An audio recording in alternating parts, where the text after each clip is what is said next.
देखो, आज मैं आपको एक्सरसाइज 1.1 का पार्ट को समझा रहा हूँ, जिसमें भाग देना सिखाऊंगा मैं आपको। पार्ट फर्स्ट में मैंने आपको गुणा करना सिखाया था, पार्ट सेकंड में भाग देना सिखाऊंगा। सबसे फर्स्ट विधि आपकी सूत्र निकलन द्वारा। इन सबके मैंने एक एक क्वेश्चन लिखे हैं, बाकी क्वेश्चन आप खुद करके देखना। यदि कोई प्रॉब्लम आए तो कमेंट्स में मेरे को करके बताना। देखो, जैसे सूत्र निकलन विधि द्वारा आपको भाग देना है, तो क्या करोगे, जिस संख्या का हम भाग देते हैं, यानी कि 1 1 1 0 3 4 भाग 8 8 9, जिस संख्या का हम भाग देते हैं उस संख्या के अकॉर्डिंग यहाँ पे आधार मानते हैं। अब ये संख्या किसके पास में है? 10 के, 100 के या 1000 के? 1000 के पास में है, तो इसका आधार क्या होगा? आधार होगा 1000। विचलन क्या होगा? अब ये 1000 से कितना दूर है? 111। तो विचलन कितना हो जाएगा? 111। 1000 में से इसको माइनस कर देंगे, कितना आएगा? 111। अब इसको व्यवस्थित करने का क्या तरीका है?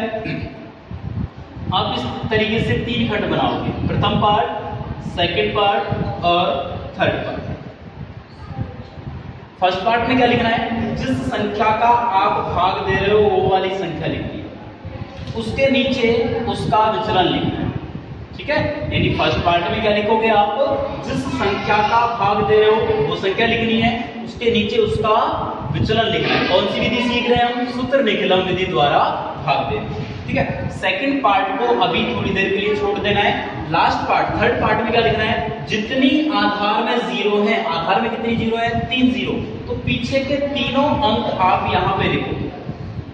जितनी आधार में जीरो होती है उतने पीछे से अंक थर्ड पार्ट में लिख देते हैं, बाकी बचे हुए जो भी अंक हैं वो आप बीच वाले पार्ट में लिखोगे, सेकंड पार्ट, ठीक है। ये तो हुआ सवाल को व्यवस्थित करने का तरीका। क्या करना है? हमें जिस संख्या का भाग देना है उस संख्या के अनुसार आधार मानेंगे, फिर आधार से उसका विचलन देखेंगे कितना है। आधार में से इसको घटा देंगे, कितना आएगा? 111। यहाँ पे चिन्ह आपको प्लस का ही लेना है, माइनस का नहीं लेना है, ठीक है। तो अब आप इस टाइप के थर्ड पार्ट बना लोगे, 3 पार्ट बना लोगे। जो पहला भाग है, पहला भाग जो है, इस पहले भाग में आप जिस संख्या का भाग दे रहे हो वो संख्या लिखोगे, उसके नीचे उसका विचलन लिखना है। विचलन कितना था हमारा? 111। अब सेकंड पार्ट को आपको बिल्कुल छोड़ देना है। थर्ड पार्ट में क्या करोगे? जितने आधार में जीरो है उतने पीछे के अंक आप थर्ड पार्ट में लिखोगे। आधार में हमारे 3 जीरो है, तो पीछे के 3 अंक आप यहाँ लिखोगे, बाकी सेकंड पार्ट में जो बचे हुए अंक हैं वो लिखोगे।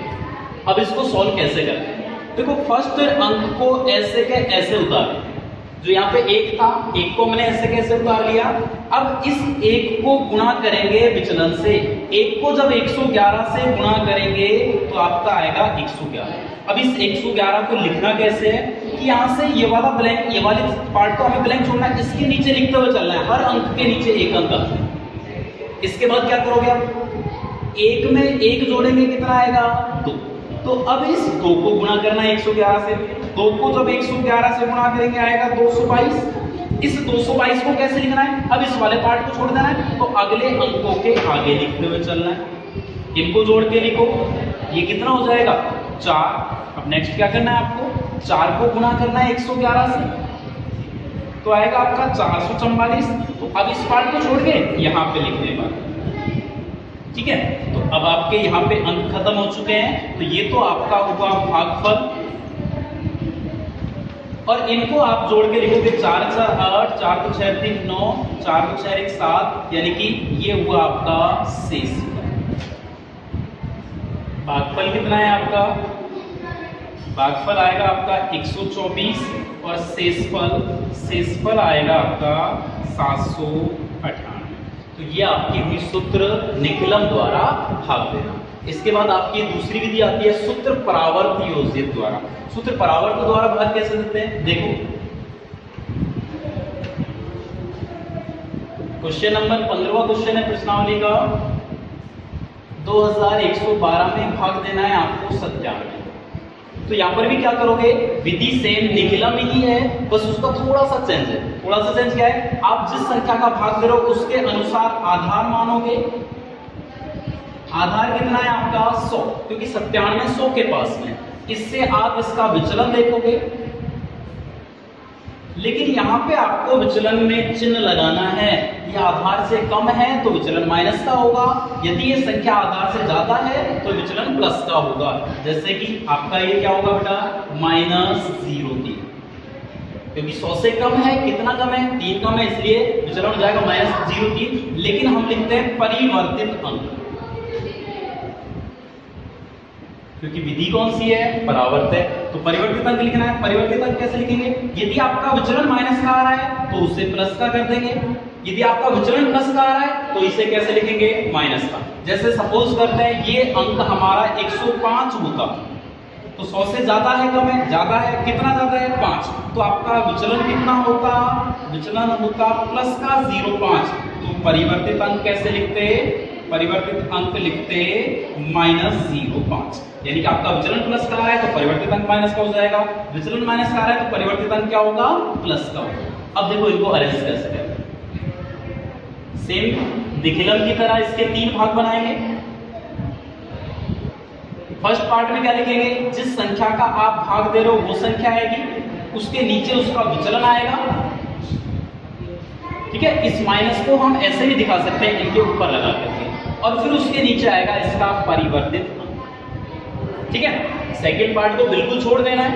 लास्ट पार्ट में क्या लिखना है, जितनी आधार में 0 है, आधार में कितनी 0 है, 2 0 है, तो पीछे के 2 अंक यहाँ पे आएंगे, बाकी बचे हुए जितने भी अंक हैं वो सेकंड पार्ट में। ये तो हुआ इसको व्यवस्थित करने का तरीका। अब सॉल्व कैसे करते हैं, सेम निखिलम की तरह सॉल्व करेंगे, निखिलम विधि की तरह। सबसे पहले अंक को यों लिख लेंगे, फिर इस 2 को गुणा करेंगे परिवर्तित अंक से।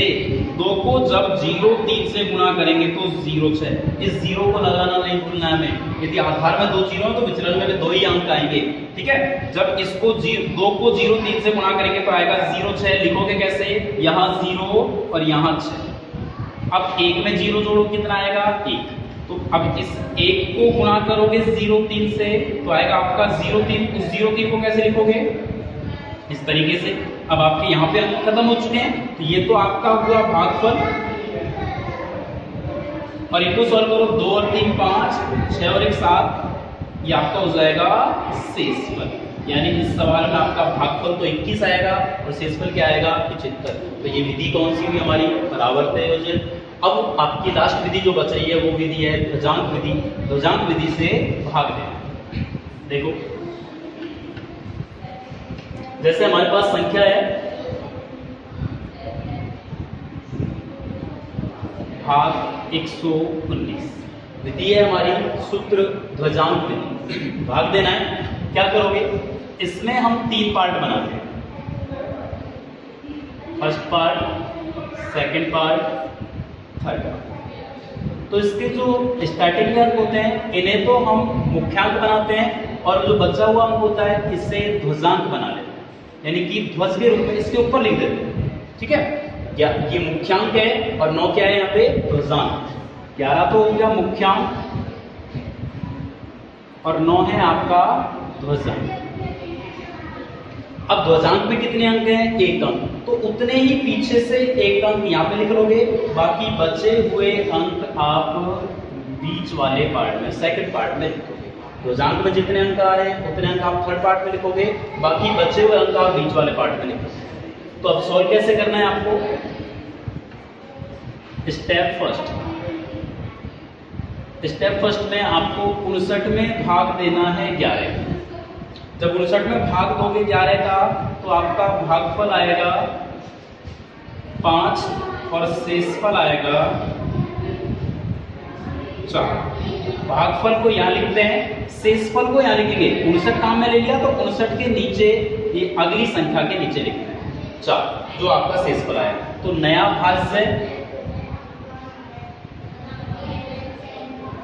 भाज्य होगा आपका 42, लेकिन आपको यहाँ पे संशोधित भाज्य भी निकालना पड़ता है। संशोधित भाज्य होगा, संशोधित भाज्य कैसे निकालते हैं, नया भाज्य माइनस भागफल गुणा ध्वजांक, 5 गुणा 9, यानी कि 42 माइनस 5 को 9 से गुणा करोगे 45, तो आपका आएगा -3। ये आपका जो संशोधित भाज्य है माइनस का नहीं आना चाहिए। यदि ये माइनस का आता है तो हमें क्या करना है, इस भाग को 1 कम कर देना है, यानी जो आपका भागफल 5 बार गया था, वो कितनी बार हो जाएगा? 4 बार। जब हम इस भाग को 4 बार देंगे तो हमारा शेषफल कितना हो जाएगा? 15 हो जाएगा। यानी कि अब यहाँ पे इस 4 की जगह क्या आएगा आपका? 15। ठीक है, तो नया भाज्य क्या होगा आपका? नया भाज्य होगा 152। अब इसी तरीके से आप संशोधित भाज्य निकालेंगे। संशोधित भाज्य कैसे निकालेंगे? 152 माइनस 4 गुणांक, यानी कि 152 माइनस 36 क्या बचेगा आपका? 116। ये आपकी स्टेप फर्स्ट कंप्लीट। सेम बाकी की सारी स्टेप इसी तरीके से चलेगी। बस ध्यान क्या रखना है आपका? संशोधित भाज्य माइनस का नहीं आना चाहिए। जब भी संशोधित भाज्य माइनस का आए तो आप उस स्टेप को एक कम कर दोगे। देखो नेक्स्ट स्टेप सीखते हैं।